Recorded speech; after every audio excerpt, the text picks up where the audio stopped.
Good morning class. हम आज हमारा अनुभाग 3 शुरू कर रहे हैं। इस अनुभाग का नाम है बदलती परंपराएं।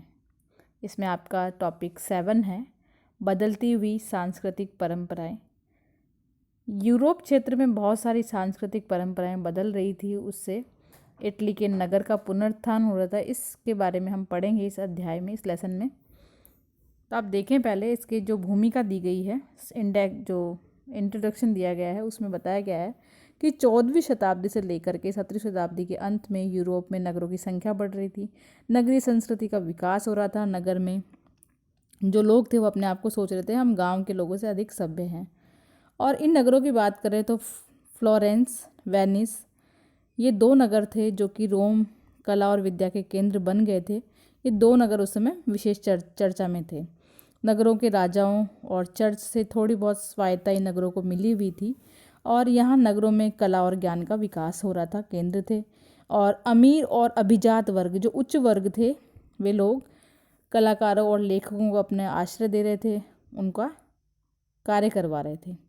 इस समय मुद्रण का आविष्कार भी हो चुका था और दूर दूर तक जो पुस्तकें थी छपी हुई उपलब्ध हो रही थी लोगों को पढ़ने के लिए, क्योंकि लेखन कला का विकास अधिक हो रहा था, मुद्रण का विकास अधिक हो रहा था। यूरोप के इतिहास की समझ विकसित होने लगी थी और लोग आधुनिक विश्व, जो कि प्राचीन यूनानी और रोमन था, उससे कर रहे थे कि अब हम आधुनिकता की ओर जा रहे हैं। प्रत्येक व्यक्ति अपना इच्छा अनुसार धर्म चुन सकता था और जो चर्च के जो पुराने विश्वास थे वो धीरे धीरे वो सिद्ध हो रहे थे और सौरमंडल को लोग समझ रहे थे। और नवीन भौगोलिक ज्ञान ने पुराने विचारों को उलट दिया था और अब भूमध्य सागर विश्व का प्रमुख केंद्र बन गया था। भूमध्य सागर के आसपास के जो बड़े बड़े क्षेत्र थे, बड़े बड़े नगर थे, वो अब सामने आ रहे थे और यूरोप भी प्रमुख रूप से उसमें विश्व का केंद्र था।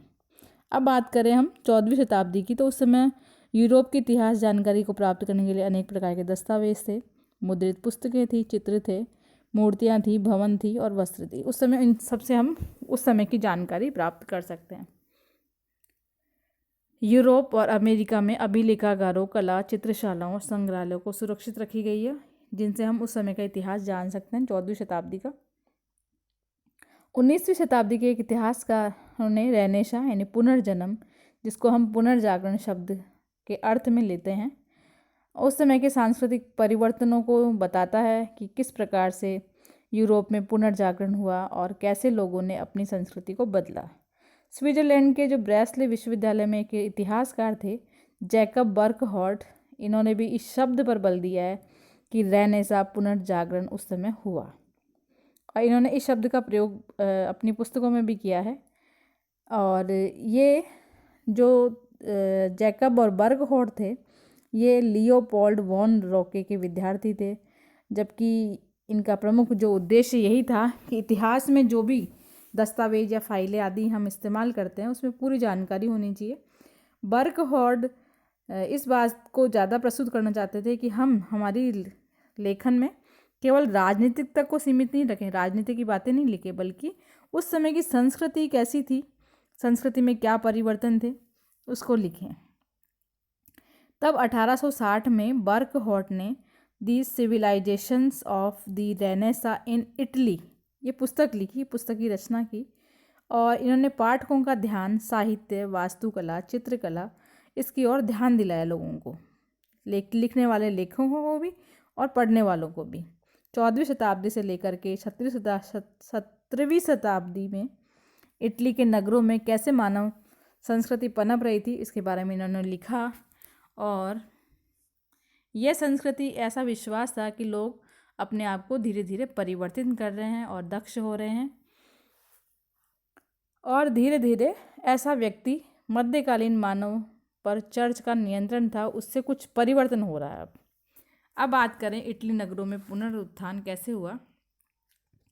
जो इटली नगर था, पश्चिमी रोम का जब पतन हो चुका था, तो इटली में जो राजनीतिक और सांस्कृतिक जो केंद्र थे वो भी नष्ट हो चुके थे।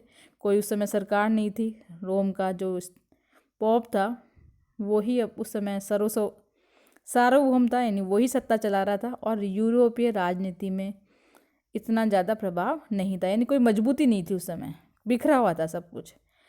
और धीरे धीरे एक अरसे से पश्चिमी जो यूरोप था उसमें सामंतवादी संबंधों के कारण नया रूप ले रहा था। लातीनी जो राज्य था उसमें चर्च का नेतृत्व था, इसके कारण उसका एकीकरण हो रहा था, यानी कि धीरे धीरे जो बिखरे हुए राज्य थे उनको एक बनाया जा रहा था। पूर्वी यूरोप में बॉन्जेटाइन साम्राज्य में भी शासन में बदलाव हो रहा था और पश्चिम में इस्लाम की एक सांझी सभ्यता का भी निर्माण हो रहा था, यानी कि सभी राज्यों में, सभी क्षेत्रों में जो आसपास के यूरोप में फैले हुए थे इटली नगर के पास वो धीरे धीरे अपने अपने राज्यों को बना रहे थे। इटली उस समय कमज़ोर था क्योंकि उसके छोटे छोटे टुकड़े बट चुके थे और ये टुकड़े जो बटे, इन्हीं परिवर्तनों के कारण धीरे धीरे जो इतावली संस्कृति वहाँ फैली हुई थी उसका पुनरुत्थान हुआ, क्योंकि ये संस्कृति जो बिखराव थी उस संस्कृति ने धीरे धीरे अपने आप को एक करने का प्रयास किया। बॉन्जेटाइन साम्राज्य और इस्लामी देशों के बीच धीरे धीरे व्यापार बढ़ने लगा और जो बंदरगाह थे वो पुनर्जीवित हुए। और 12वीं शताब्दी की बात करें तो मंगोल जो थे ये चीन के साथ रेशम मार्ग से व्यापार कर रहे थे और पश्चिमी यूरोप से भी व्यापार का बढ़ावा हो रहा था। तो इटली के नगर जो थे, क्योंकि यहाँ पर रेशम और वस्त्र आदि का उद्योग अच्छा था, तो धीरे धीरे व्यापार बढ़ रहा था। अब ये इटली नगर वाले, इटली जो राज्य था, देश था, वो शक्तिशाली साम्राज्य के अंग के रूप में नहीं था बल्कि स्वतंत्र नगर मान रहा था और एक समूह के रूप में था। यानी धीरे धीरे सभी राज्य जो छोटे छोटे बटे हुए थे वो एक समूह के रूप में बन रहे थे। और इन नगरों की बात करें तो इसमें फ्लोरेंस और वेनिस ये गणराज्य थे। जो अन्य दरबारी जो नगर थे उनमें तो राजकुमार शासन चलाते थे और बाकी ये गणराज्य बने हुए थे दोनों, फ्लोरेंस और वेनिस।